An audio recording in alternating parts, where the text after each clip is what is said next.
अगली बड़ी खबर रायपुर से आ रही है, जहां पर महादेव ऑनलाइन सट्टा ऐप पर बड़ी कार्रवाई हुई है। बड़ी खबर रायपुर से, महादेव ऑनलाइन सट्टा ऐप पर बड़ी कार्रवाई हुई है। रायपुर पुलिस की तरफ से ये बड़ी कार्रवाई की गई है। ऑनलाइन सट्टा खिलाते हुए 11 आरोपी गिरफ्तार हुए हैं।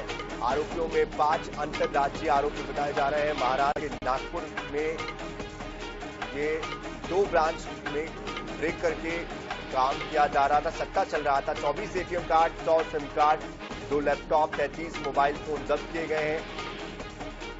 आरोपी आयुष जैन दोनों ब्रांच संचालित कर रहा था। गिरफ्तार आरोपियों में छत्तीसगढ़, महाराष्ट्र, उत्तर प्रदेश के निवासी बताए जा रहे हैं। बैंक खातों में करोड़ों रुपए के लेन देन की जानकारी सामने आई है। शनिवार को पकड़े गए आरोपियों से पूछताछ में यह खुलासा हुआ है। खुलासे के बाद पुलिस ने महाराष्ट्र में दबिश दी है। तो कल जिस तरह से गिरफ्तारियां हुई थी 15 लोगों की उड़ीसा और छत्तीसगढ़ में, उसके बाद आज उसी सिलसिले में आगे गिरफ्तारियां हुई है और कई महत्वपूर्ण जानकारियां पुलिस के हाथ लग सकती है। कई अहम जानकारियां कई रसूखदारों के नाम सामने आ सकते हैं। जाहिर तौर पर इसके आधार पर आगे काम होगा। और इस खबर पर विस्तार से जानकारी देने के लिए हमारे साथ हमारे संवाददाता मोहम्मद हसन जुड़ चुके हैं। मोहम्मद हसन, कल के बाद आज फिर से एक बड़ी कार्रवाई, आज की जो कार्रवाई हुई है उसमें क्या बड़ी सफलता और जो नाम सामने आ रहे हैं उनका कितना बड़ा कद, महादेव ऐप में किस तरह की भूमिका? बिल्कुल, देखिए सनी, लगातार महादेव ऐप के खिलाफ रायपुर पुलिस की कार्रवाई जारी है और अब तक 3 बड़ी कार्रवाई जो है वो हो चुकी है। कल बीते दिन में पुलिस ने कार्रवाई की थी और 15 लोगों की गिरफ्तारी की गई थी, जिसमें 3 अलग अलग बड़े गिरोह का जो है वो खुलासा हुआ है। अलग अलग गिरोह द्वारा दिल्ली में खासतौर पर सट्टे का जो संचालन है वो किया जा रहा था और महाराष्ट्र के इलाकों में।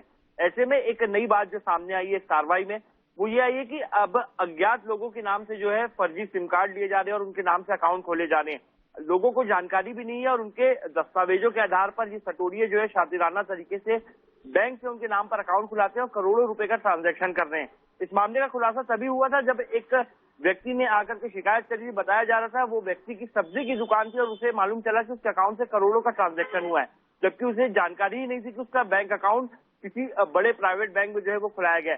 इसके बाद पुलिस ने तस्दीकी की और कार्रवाई की। कल की कार्रवाई के बाद जो है जो तथ्य सामने आए थे उसके आधार पर आज एक बार फिर कार्रवाई की गई और महाराष्ट्र से करीब 11 सटोरियों को यहाँ पर जो है वो गिरफ्तार किया गया है। इनके पास से भी महत्वपूर्ण जानकारी मिली है और दुबई से कनेक्शन इनका भी जो है वो निकल करके सामने आया। बहरहाल देखना होगा आगे क्या कुछ कार्रवाई होती है, क्योंकि अब तक की कार्रवाई से ये बात तो साफ है कि अब चार्टर्ड अकाउंटेंट जैसे पढ़े लिखे लोग भी जो है वो इस गिरोह में शामिल होते जा रहे हैं।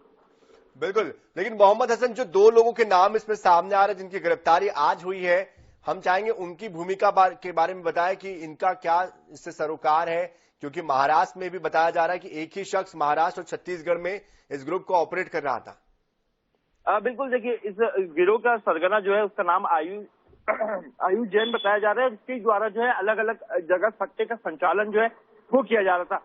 मुख्य भूमिका इस आरोपियों ने देश भर में अलग अलग लोगों को आईडी बांटी थी और आईडी बांटकर सट्टा संचालन का जो मामला है वो सामने आया। कुल मिलाकर के अब दलाली के रूप में जो है महादेव ऐप का संचालन जो है वो किया जा रहा है और परसेंटेज के रूप में ये आरोपी शातिराना तरीके से काम करते हैं, जिसमें इनका 40 से 50% जो है इन्हें परसेंटेज मिलता है। चलिए, आप नजर बनाए रखिए मोहम्मद हसन, बहुत बहुत शुक्रिया इस पूरी जानकारी के लिए। तो लगातार कार्रवाई महादेव ऐप को लेकर चल रही है। इसमें जो मुख्य आरोपी है उस तक पुलिस अब तक नहीं पहुंच पाई है। देखना ये होगा कब तक उस तक पुलिस पहुंचती है और कितने लोग इसमें और शामिल है। बहरहाल